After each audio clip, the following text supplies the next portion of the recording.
আসসালামু আলাইকুম প্রিয় দর্শক, আপনাদের সকলকে আমন্ত্রণ জানাচ্ছি। বিএনপি এখন পুরা মাইন্ডকে চিপায়, একদম মাইন্ডকে চিপায়। কেন মাইন্ডকে চিপায়? কারণ বিএনপির নিজস্ব যে প্রিন্সিপালস তার থেকে সরে গেছে। বিএনপি বিরাট মাইন্ডকে চিপায়, কারণ বিএনপির সবচাইতে ডেডিকেটেড যারা সাপোর্টার অ্যাক্টিভিস্ট তাদেরকে বিএনপি খেপিয়ে তুলেছে। এটা হচ্ছে নাম্বার ওয়ান। দ্বিতীয়ত হচ্ছে বিএনপির যারা তথাকথিত শরিক দল, এই শরিক দলগুলো বিএনপি থেকে অতিরিক্ত আশা করার যে প্রক্রিয়ায় ছিল, সেখানে তারা বুঝেছে যে বিএনপি তাদেরকে আসলে তা দেবে না। অবশ্য জামাতও এরকম একটি ফাটল দেখতে পাচ্ছে তাদের শরিকদের মধ্যে, যেমন এনসিপিদের সাথে তাদের খুব একটা আসলে সামনে এগুলো যাচ্ছে না, বলছে না। তাই সবকিছু মিলিয়ে পুরো ইলেকশন প্রসেসটাই গুলিয়ে গেছে। প্রথমে ধরা যাক বিএনপির কি অবস্থা। তারেক রহমান উত্তরবঙ্গে তার যেই পরিকল্পনা ছিল 11 তারিখ থেকে বিভিন্ন জায়গায় যাওয়ার, সেটা স্থগিত করেছে। মাওলানা ভাসানীর কবর জিয়ারত সহ বিভিন্ন যে সকল পরিকল্পনা, তার নিজস্ব পূর্বপুরুষদের বাড়ি ঘর ভিটা, কত সাজ সমস্ত পরিকল্পনা কিন্তু সবই স্থগিত করা হয়েছে। মির্জা ফখরুল ইসলাম আলমগীর সাংবাদিকদের বললেন যে তাদের বিভিন্ন নেতা কর্মীদেরকে হত্যা করা হচ্ছে যারা নির্বাচন চান না, এবং এছাড়াও পতিত শক্তি ইত্যাদি। মানে উনি ব্যাপারটা ক্লিয়ার করলেন না। উনি কি আওয়ামী লীগকে বোঝাচ্ছেন, না নির্বাচন যারা চাইছে না বা না চাওয়ার দিকে এগুচ্ছে তাদেরকে বোঝাচ্ছেন? জামাত বা এনসিপি তারা কি নির্বাচন থেকে সরে যাবে ইঙ্গিতে তাদের কথা বললেন? ব্যাপারটি ক্লিয়ার না। তথাপি বাস্তবতা হচ্ছে যে সরকারের কাছে যেরকম নিরাপত্তা চাইছিলেন সেরকম ভাবে বিএনপি মনে করছে নিরাপত্তা দেওয়া হচ্ছে না তাদের নেতাকর্মীদের। ইউনূস আর কি করবে? অন্তত এই বিষয়ে ইউনূস কিন্তু যথেষ্ট করেছে, অতিরিক্ত করেছে। সিএসএফ ফোর্স ক্রিয়েট করে তারেককে গার্ড দেওয়া এবং খালেদা জিয়ার মৃত্যুর পর তার কবরে ফুল দেওয়ার ক্ষেত্রে যে সকল দেখলাম, যে সকল প্রোটোকল ভেঙে তারেককে যেরকম সম্বর্ধনা দেওয়া হলো, এর চাইতে বেশি আর কি করবে? আর কি করতে পারে? ইউনূসের আর কিছু করার নাই। ইউনূস এই বিষয়ে উনি যথেষ্ট করেছেন। এখন তো বলা যায় যে অতিরিক্ত করে ফেলেছেন। তার সেই আসলে কথা বলে লাভ নাই। তাহলে তো বলতে হয় যে বিএনপির প্রত্যেকটা নেতা কর্মীকে কি আর্মস গার্ড দিতে হবে? অতএব এই কথা অজুহাত হচ্ছে আসলে যে বিএনপির ভেতরে ফাটল ধরেছে, যে ফাটলটি ধরার ইঙ্গিত আমি আপনাদেরকে অনেক আগেই দিয়েছিলাম। এর জন্য কে দায়ী? এর জন্য তারেক রহমান দায়ী, এর জন্য বিএনপি দায়ী। কারণ বিএনপি জাতীয়তাবাদী চেতনা থেকে সরে আসছে এবং অনেক ক্ষেত্রে জাতীয়তাবাদী চেতনা যেটা বিশ্বাস করে বিএনপি, আমরা যেটা মনে করি জাতীয়তাবাদী চেতনা, সেই ব্যাপারে বিএনপি কম্প্রোমাইজ করেছে। এই জন্য বিএনপির ভেতরে ফাটল ধরেছে। অনেক জায়গায় এমন সব ব্যক্তিদেরকে, এমন সব গুন্ডা পান্ডা বদমাশদেরকে বিএনপি নমিনেশন দিয়েছে যাদের নমিনেশন গ্রহণযোগ্য নয়। আপনাদেরকে বারবার একটি নাম বলেছি, 2,500-এ, যে 2,500-এ আজাদকে দিয়েছে। আজাদ একটি একেবারে নন ক্রিমিনাল। এই ক্রিমিনালকে দেওয়া হয়েছে যখন আতাউর রহমান আঙ্গুরের মতো বয়োজ্যেষ্ঠ রাজনীতিবিদ ছিলেন, অথবা আরো অনেক ক্যান্ডিডেট ছিল যাদেরকে বিএনপি চুজ করতে পারত। তাই আমার মতো যে নিরপেক্ষ কথা বলার চেষ্টা করি আমরা, এবং যারা জাতীয়তাবাদী চেতনায় বিশ্বাস করি, শহীদ রাষ্ট্রপতি জিয়াউর রহমানকে ভালোবাসি, খালেদা জিয়াকে সম্মান করি, বঙ্গবন্ধুকে ভালোবাসি, এরকম মানুষ যারা আছি, যারা স্বাধীনতা চেতনায় বিশ্বাস করি, তারা এরকম ফাজলামি মেনে নেবে না। রুমিন ফারহানা বিএনপির বিপদ সময়ে সাথী ছিল, এবং রুমিন ফারহানার প্রতি যা করলো কেউ মেনে নিতে পারেনি। এমনকি আওয়ামী লীগের নেতারা অবাক হয়ে গেছে যে এটা কি আশ্চর্য। এনসিপি অবাক হয়েছে রুমিন ফারহানার সাথে এই কাজটি কেন করলো। কারণ কি তাহলে কি তারেক একেবারে 71-এর চেতনায় কথা বলে এরকম কোন মানুষকে সে সহ্যই করতে পারবে না? ব্যাপারটি কি এরকম? তাই এটাও গ্রহণযোগ্য নয়। তাই রুমিন ফারহানাকে ঘিরে অনেকেই ক্ষেপে উঠেছে। কারণ অনেকেই মনে করছে যে বিএনপি তাহলে তাদের সবচেয়ে ডেডিকেটেড লোকদেরকে পুরস্কৃত করতে বা সম্মান দিতে জানে না। তাই বিএনপির ভেতরে ফাটল ধরেছে। অনেকে আবার মনে করেন যে বিএনপি সমর্থন পাক বা মা পাক, তাহলে শেষ পর্যন্ত যদি আমি এমপি হয়ে বেরোয় আসতে পারি তাহলে বিএনপি আমাকে ফিরে নিতে বাধ্য হবে। আবার বিএনপি তাদেরকে থ্রেট দিয়েছিল যে যদি দলের ডিসিপ্লিন না মেনে তোমরা যদি নির্বাচন চাও তাহলে দল থেকে বহিষ্কার করে দেবো। এই বহিষ্কারের আসলে কেউ ধার ধারেনি। প্রায় 50-এর বেশি বিএনপির বিদ্রোহী নেতারা কর্মীরা দাঁড়িয়ে গেছে। কারণ তারেক যতই সে ডিস্টেন্স লার্নিং এর মতো ডিস্টেন্স পলিটিক্স করুক না কেন, সে মাঠে ঘাটের রাজনীতিতে সম্পৃক্ত নেই বহু বছর। আসলে বাস্তবতা সে কখনোই জীবনে মাঠে ঘাটের রাজনীতি করেনি। সুতরাং সেই ক্ষেত্রে বিএনপিকে যতই ভালো মানুষই করুক না কেন, তো যতই হেঁটে নিজের অফিসে যাক না কেন, মানুষের মন জয় করা, বিশেষ করে নেতাদের মন জয় করা তো সহজ নয় যখন জাতীয়তাবাদী চেতনা থেকে বিএনপি সরে এসছে। অপর ক্ষেত্রে আমি যেমন মনে করি যে বহুদলীয় গণতন্ত্র বিএনপির আদর্শ, শহীদ রাষ্ট্রপতি জিয়াউর রহমানের আদর্শ, এবং সেই ক্ষেত্রে আওয়ামী লীগকে রাজনীতিতে ফিরিয়ে আনতেই হবে, অন্যথায় বাংলাদেশের গণতন্ত্র হুমকির সম্মুখে পড়বে। কারণ জাতীয়তাবাদী চেতনার মানুষরা বহুদলীয় গণতন্ত্রে বিশ্বাস করে, এটা আমরা জেনে এসেছি। সেইখানে আমরা যখন দেখেছি যে যুদ্ধের পরে নতুন বাংলাদেশে শহীদ রাষ্ট্রপতি জিয়াউর রহমান জামাতকেও রাজনীতিতে এনেছেন, এমনকি আওয়ামী লীগকেও রাজনীতি পুনরুজ্জীবিত করেছিলেন যখন বাকশালের পরে, তখন সেই দলের নেতা তারেক আওয়ামী লীগকে স্পষ্টত রাজনীতিতে ফিরিয়ে আনবে না বা আনার রাস্তা করবে না বা এই বিষয়ে কম্প্রোমাইজ করবে, মিউ করবে, এটা মেনে নেওয়া যায় না। স্পষ্ট কথা বলা উচিত যে যাদের আওয়ামী লীগের ভিতরে যারা অন্যায় করেছে বলে সাধারণ জনগণ মনে করে, তাদের সুষ্ঠু বিচার হতে হবে এবং বিচার প্রক্রিয়াতে কোনো রকম দলীয়করণ করা চলবে না। যেমন ওই তাজুলের মতো জামাতি বা যুদ্ধ স্বাধীনতা বিরোধী লোককে চিফ প্রসিকিউটর বানানো ঠিক হয়নি। এইসব কথাবার্তা বলে স্পষ্টত সংগ্রামী চেতনায় তারেকের কথা বলা উচিত ছিল, কিন্তু তারেককে সারা জীবন দেখেছি আমরা মিউ করতে, এখনো সে মিউ করলো। তাই এই বিষয়গুলো প্রকৃত জাতীয়তাবাদী চেতনা বিশ্বাসীরা মেনে নেবে না। আমরা মনে করি, যেমন আমি মনে করি, অবশ্যই আওয়ামী লীগকে রাজনীতিতে ফিরে আনা উচিত, আওয়ামী লীগকে নির্বাচন করতে দেওয়া উচিত। অন্যথায় বাংলাদেশে সুষ্ঠু নির্বাচন হয়নি বলে সবাই বলবে এবং এটা একটা ফরগন কনক্লুশন। কম্পিটিটিভ ইলেকশন হবে না, পৃথিবীর বিভিন্ন জায়গা থেকে অবজারভার আসবে না, এবং বাংলাদেশে বিএনপি এবং তাদের বিরোধী দল স্বাধীনতা বিরোধী যতই জামাত এখন যতই সুর পাল্টাক, যতই কর্নেল অলির মতো বেইমানকে সাথে নেক না কেন, জামাতকে অনেকেই আর এখন আর ওই মানে ওই কলঙ্ক থেকে মুক্ত করতে পারছে না যে জামাত কি আসলে স্বাধীনতা বিরোধী কিনা। তাই ভারত কখনো জামাত শক্তিশালী বিরোধী দল হোক পার্লামেন্টে, আওয়ামী লীগ নাই একেবারেই, বিএনপি আছে, এগুলো তারা আসলে গ্রহণ করবে না। আপনারা আমি যখন কথাই বলি, এই দেশটি স্বাধীনতার ক্ষেত্রে অবশ্যই ভারতের একটা অবদান ছিল এবং পার্শ্ববর্তী দেশ বাংলাদেশ এবং ভারতের কোনো প্রকার স্টেক থাকবে না সেখানে, এটা ভারত মানবে না। আমেরিকাও আসলে অনেকে বলেছিল ট্রাম্পের নির্বাচনের সময় একজন ট্রাম্প এসে ইউনুসকে ছুঁড়ে ফেলে দেবে, আমি বলেছিলাম সেটা ঘটবে না। আমেরিকান ফরেন পলিসি চেঞ্জ হয় না, বরঞ্চ ট্রাম্প আরো বেশি যুদ্ধবাজ নেতা হিসেবে আস্তে আস্তে উনি নিজেকে প্রকাশ করছেন, আন্তর্জাতিক আইনের উনি তোয়াক্কা করেন না। তাই ডেমোক্র্যাটের যতই পা চাটুক না কেন, ডক্টর ইউনুসের সঙ্গে যতই সখ্যতা থাকুক না কেন, ডেমোক্র্যাটকে ডোনাল্ড ট্রাম্প যতই ঘৃণা করুক না কেন, আলটিমেটলি ইউনুসকে তারা জোর করে সরিয়ে দেননি, দেবেনও না বলে আমি মনে করি। অতএব সব ক্ষেত্রেই বিএনপি বিফল, এবং সেই ক্ষেত্রে আরো অনেক ব্যাপার আছে।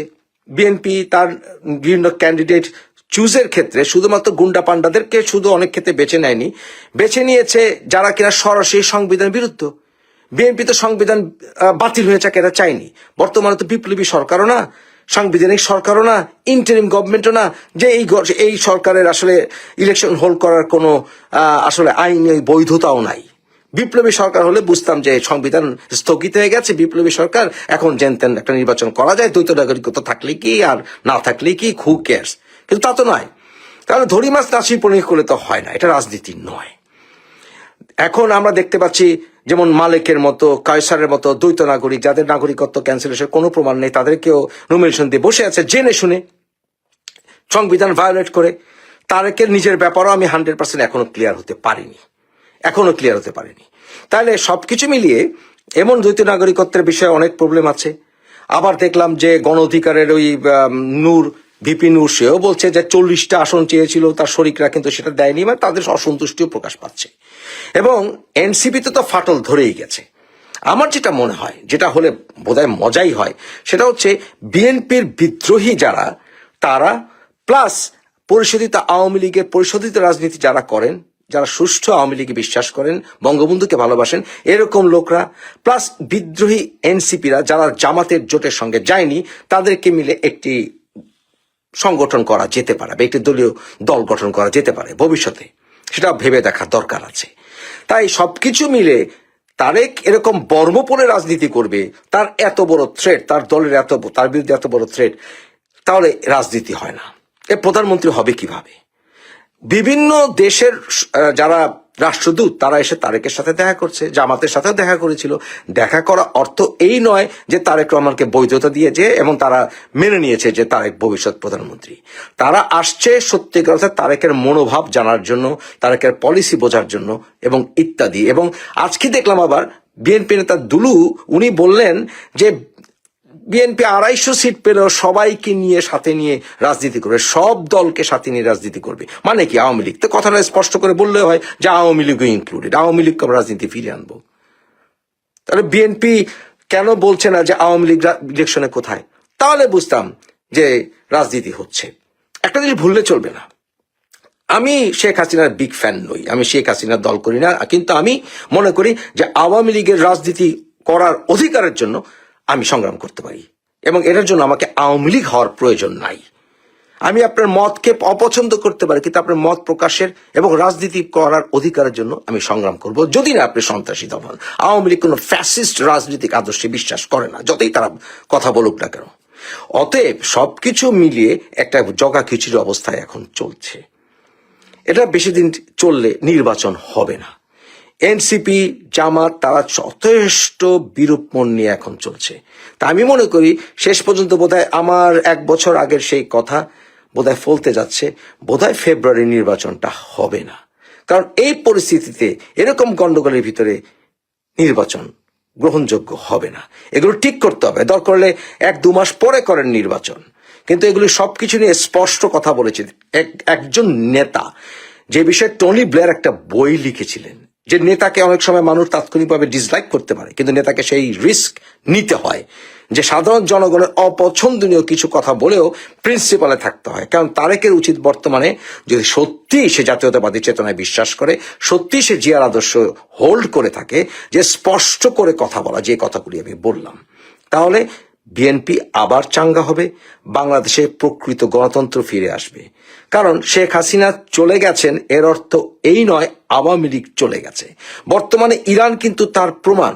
ইরানে শাহ কিন্তু ভুল করেছিলেন, শাহ অতিরিক্ত লিবারালিজমের নামে এই কনজারভেটিভ ইরানে কিন্তু উনি শ্যাম্পেন টোস্ট করা শুরু করেছিলেন সেই প্রেসিডেন্ট জিমি কার্টারের সাথে। শেষ পর্যন্ত শাহের পতন হয়েছিল অতিরিক্ত ফাস্ট ফরওয়ার্ড যাওয়ার জন্য, ইরানকে একবারে ওয়েস্ট বানিয়ে ফেলার জন্য। এবং এরপরে এই মোল্লারা এসছে, মোল্লারা এসে ইসলামের এবং মুসলিমদের সবচেয়ে বড় ক্ষতি করেছে, দেশকে সাফোকেটিং বানিয়েছে এবং সাফোকেটিং বানানোর ফলে সেই দেশে অসংখ্য মানুষ ইসলাম ধর্ম ত্যাগ করে দিয়েছে। এরকমটি আমরা নিশ্চয়ই চাই না। তাই সেই মোল্লাদেরকে কিন্তু উচ্ছেদ করার জন্য প্রো শাহ, অর্থাৎ যারা 1979 সালে যাদের পতন ঘটেছিল, তারা কিন্তু এই শাহের ছেলে রেজা পাহলভীর নেতৃত্বে আবার কিন্তু এখন এই মোল্লাদের পতন ঘটানোর পথে এগুচ্ছে। তাই আওয়ামী লীগ পতন হয়েছে এর অর্থ এই নয় যে গণতন্ত্র ঠিক মতো না ফেরার রাস্তা করলে তারেক আবার একটি বিপ্লবের মাধ্যমে আওয়ামী লীগ ফিরে আসবে না, এটা কিন্তু বলা যাবে না। ইরানের দিকে তাকালেই কিন্তু হয়। তাই তারেকের উচিত নিজের বাবার আদর্শ অনুসরণ করা, তাহলে বিএনপিও শক্তিশালী হবে, গণতন্ত্র ফিরে আসবে, অল ইনক্লুসিভ নির্বাচন হবে, দরকার হলে জেদ না করে কয়েক মাস পরে হোক না, অসুবিধা কোথায়। পর্দার দৃশ্যপটে দুটি নাম সারা দেশে পরিচিত মুখ, ওয়াকিবহাল মহল বা সচেতন মহল ছিলেন। একজন হচ্ছেন অর্থনীতিবিদ রেহমান সোবহান, আরেকজন হচ্ছেন মানবাধিকার কর্মী, সাবেক তত্ত্বাবধায়ক সরকারের সাবেক উপদেষ্টা সুলতানা কামাল। দুজনেই খুব ক্লিন ইমেজের মানুষ, দুজনেই তাদের রাজনীতি না থাকলেও রাজনীতির সংশ্লিষ্টতা আছে। হঠাৎ করে এই দুটি নাম বেশ আলোচনা হচ্ছে। কেন আলোচনা হচ্ছে, কি কারণে আলোচনা হচ্ছে আমি জানি না, আমি একদমই জানি না, তবে আলোচনা হচ্ছে। নিশ্চয়ই সামনে জানবো, তখন আপনাদেরকে জানাবো। দর্শক, আমার এক সাংবাদিক কলিগ প্রশ্ন করেছেন যে খলিলুর রহমানকে ওয়াশিংটনে ডেকে নিয়ে কি বার্তা দিলেন সার্জিয়া গোর এবং পল কাপুর? নতুন কোনো ধামাকা? সেটারই লেজ খুঁজতে খুঁজতে আমরা চেষ্টা করেছি জানার জন্য, এবং সেই জানার কিছুটা আংশিক ধারণা আপনাদেরকে দেওয়ার জন্য এই আলোচনা। সেটা পুরোপুরি 100% ডক্টর মোহাম্মদ ইউনূসের ফেভারে, সেটা মনে করার বোধহয় খুব একটা কারণ নেই। এই নির্বাচন আন্তর্জাতিকভাবে গ্রহণযোগ্য হবে কি হবে না, এটা একটা অনেক বড় প্রশ্ন এবং হওয়ার কথা না। বাংলাদেশে একটা বড় জনগোষ্ঠীকে বাদ দিয়ে কোনো কোনো দেশকে হয়তো খুশি করা যেতে পারে, কিন্তু সম্পূর্ণভাবে সারা বিশ্ব মহলে এটা সমাদৃত নির্বাচন হওয়ার কথা না, কোনোভাবেই কথা না। এবং আমি এখনো সন্দিহান এই নির্বাচনটা আদতে হবে কিনা। আমি অনেকবারই আপনাদেরকে বলছি, আমি অনেক কারণ তুলে ধরার চেষ্টা করেছি যে আমি এই কারণে সন্দিহান নির্বাচনটা আসলে হচ্ছে কিনা। আচ্ছা, রুটিন ওয়ার্ক বা বাংলাদেশের নিরাপত্তা উপদেষ্টা খলিলুর রহমানের আমেরিকা ট্যুর কেন গোপন রাখা হয়েছিল? তারপর যখন মিডিয়া জেনে গেল, তারপর এখন প্রকাশ করা হচ্ছে। এখন এই রুটিন ওয়ার্কে যেগুলো জানা যাচ্ছে সেগুলো হচ্ছে যে ফেব্রুয়ারিতে অবাধ, সুষ্ঠু, গ্রহণযোগ্য নির্বাচনে প্রত্যাশা করে যুক্তরাষ্ট্র বাংলাদেশের গণতান্ত্রিক রূপান্তরের প্রতি দৃঢ় সমর্থন অব্যাহত রাখার অঙ্গীকার করেছে দেশটি। যুক্তরাষ্ট্রের ওয়াশিংটন সফররত জাতীয় নিরাপত্তা উপদেষ্টা খলিলুর রহমানের সঙ্গে আলোচনায় যুক্তরাষ্ট্রের রাজনীতি বিষয়ক আন্ডার সেক্রেটারি অ্যালিসন হুকার এই আশার কথা জানিয়েছেন। খলিলুর রহমান যুক্তরাষ্ট্র থেকে উল্লেখযোগ্য পরিমাণে কৃষি পণ্য আমদানি বাড়ানোর ফলে দুই দেশের মধ্যে বাণিজ্য সম্প্রসারণের সম্ভাবনার কথা তুলে ধরেন। তিনি সাম্প্রতিক ভিসা বন্ডের প্রেক্ষাপটে বাংলাদেশ ব্যবসায়ীদের যুক্তরাষ্ট্রে ভ্রমণ সহজীকরণের জন্য অনুরোধ জানান। কি না করেছে আমেরিকার জন্য, ওই যে বলে না ভারতকে নাকি সব উজাড় করে দিয়ে দিয়েছিল শেখ হাসিনা সরকার, তা আদতে সেটা তো কোনো অস্তিত্ব খুঁজে পাওয়া যায়নি। বরঞ্চ আমেরিকাকে উজাড় করে একেবারে নিংটু হয়ে সব দিয়ে দেওয়ার উপক্রম এই বর্তমান ডক্টর ইউনূস সরকারের সময়। আমেরিকার মানুষ এত দিয়ে দেওয়ার পরেও আমেরিকার মন পেল না বেচারা, এই ভিসা বন্ড চালু হয়েছে। সম্ভব হলে স্বল্প মেয়াদী ব্যবসায়িক B1 ভিসার ক্ষেত্রে বাংলাদেশি ব্যবসায়ীদের ভিসা বন্ড থেকে অব্যাহতি দেওয়ার বিষয়টি বিবেচনা আহ্বান জানান। মানে আপনি ভিসা চাইলে আপনাকে $15,000 দিতে হবে। $15,000 মানে প্রায় এখনকার মূল্যে 17-18 লাখ টাকা। খলিলুর রহমান গাজায় প্রস্তাবিত মোতায়েনযোগ্য আন্তর্জাতিক স্থিতিশীলতা বাহিনীর অংশ হতে নীতিগতভাবে বাংলাদেশের আগ্রহের কথা জানান। অ্যালিসন হুকার বলেন, এ গুরুত্বপূর্ণ বিষয়ে যুক্তরাষ্ট্র বাংলাদেশের সঙ্গে একযোগে কাজ করতে আগ্রহী। অ্যালিসন হুকার বিষয়টি স্বীকার করে বলেন, যুক্তরাষ্ট্র সরকার এই বিষয়ে ইতিবাচক বিবেচনা করবে। তিনি আরো উল্লেখ করেন, ভবিষ্যতে পর্যটকদের অতিরিক্ত সময় দেশটিতে থাকার হার উল্লেখযোগ্যভাবে কমে এলে যুক্তরাষ্ট্র ভিসা বন্ড সংক্রান্ত বর্তমান শর্তাবলী পুনর্বিবেচনা করতে পারে। এছাড়া তিনি অনিবন্ধিত বাংলাদেশিদের প্রত্যাবর্তনে বাংলাদেশের সহযোগিতার জন্য গভীর কৃতজ্ঞতা প্রকাশ করেন। ওয়াশিংটনে বাংলাদেশের প্রেস উইং এর মিনিস্টার গোলাম মুর্তজা তিনি জানাচ্ছেন, স্থানীয় সময় অনুযায়ী 9 জানুয়ারি জাতীয় নিরাপত্তা উপদেষ্টা যুক্তরাষ্ট্রের রাজনীতি বিষয়ক আন্ডার সেক্রেটারি ছাড়াও দক্ষিণ ও মধ্য এশিয়া বিষয়ক সহকারী মার্কিন পররাষ্ট্রমন্ত্রী পল কাপুরের সঙ্গে মার্কিন পররাষ্ট্র দপ্তরে আলোচনা করেন। এছাড়া তিনি বাংলাদেশের যুক্তরাষ্ট্রের নতুন রাষ্ট্রদূত হিসেবে ব্র্যান্ট ক্রিস্টেনসনের শপথ গ্রহণ অনুষ্ঠানে অংশ নিয়েছেন। এই যে পল কাপুরের সঙ্গে বৈঠক, এই বৈঠকটার কিন্তু বিস্তারিত পত্রপত্রিকায় উঠে আসেনি। সবচেয়ে সিগনিফিক্যান্ট বৈঠকের মধ্যে একটা বৈঠক হচ্ছে পল কাপুর। তাহলে কি ধরে নেওয়া যায় যে পল কাপুরের সঙ্গে যা কথা হয়েছে সব মিষ্টি বাত না, কিছু তিতা আছে? আচ্ছা, ওয়াশিংটন বাংলাদেশ সূত্র জানায়, যুক্তরাষ্ট্রের রাজনীতি বিষয়ক আন্ডার সেক্রেটারি দক্ষিণ মধ্য এশিয়া বিষয়ক সহকারী পররাষ্ট্রমন্ত্রীর সঙ্গে জাতীয় নিরাপত্তা উপদেষ্টা আলোচনায় আসন্ন নির্বাচন, দুই দেশের অর্থনৈতিক ও বাণিজ্য সম্পর্ক, রোহিঙ্গা ইস্যু ও আঞ্চলিক প্রসঙ্গ এসেছে। মানে সাবজেক্টটা বলা হচ্ছে, কিন্তু নির্বাচন নিয়ে তার নিশ্চয়ই হ্যাঁ যান, সমস্ত সমর্থন দিচ্ছি, নির্বাচনটা যেভাবে আপনারা করতেছেন সেইভাবেই আপনাদের মর্জি মতো করেন। আদতে কি পল কাপুর শুধু এসব কথা বলেছেন? অ্যালিসন হুকারের বক্তব্য জানিয়েছে, যুক্তরাষ্ট্র বাংলাদেশের গণতান্ত্রিক রূপান্তরের প্রতি সমর্থন অব্যাহত এবং ফেব্রুয়ারি থেকে অবাধ সুষ্ঠু নির্বাচনের প্রত্যাশা। ইন্টারেস্টিং হলো, বাংলাদেশের পত্রপত্রিকায় যে সংবাদগুলো দেওয়া হয় সেগুলোতে এই যে পল কাপুরের বৈঠক সেইটা সম্পর্কে অত বেশি আসে না। পল কাপুরের সঙ্গে পৃথক বৈঠকে খলিলুর রহমান পারস্পরিক স্বার্থ সংশ্লিষ্ট বিভিন্ন বিষয় নিয়ে আলোচনা করেন। এর মধ্যে ছিল